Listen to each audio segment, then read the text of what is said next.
হবিগঞ্জের মাধবপুরে স্কুল ছাত্রী সুমাইয়া হত্যা মামলার প্রধান আসামি আশিক মিয়াকে গ্রেফতার করেছে র্যাব। তিনি ছাতিয়াইন ইউনিয়নের এখতিয়ারপুর গ্রামের আবু মিয়ার ছেলে।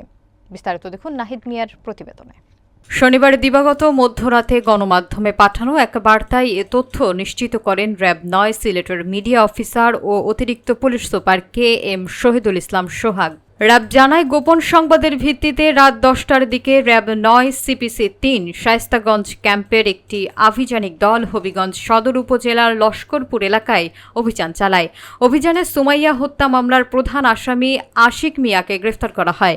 গ্রেফতারের পর আশিক মিয়াকে মাধবপুর থানায় হস্তান্তর করা হয়েছে। র্যাবের পক্ষ থেকে জানানো হয়, এই হত্যাকাণ্ডের পেছনের কারণ উদ্ঘাটনে তদন্ত অব্যাহত রয়েছে।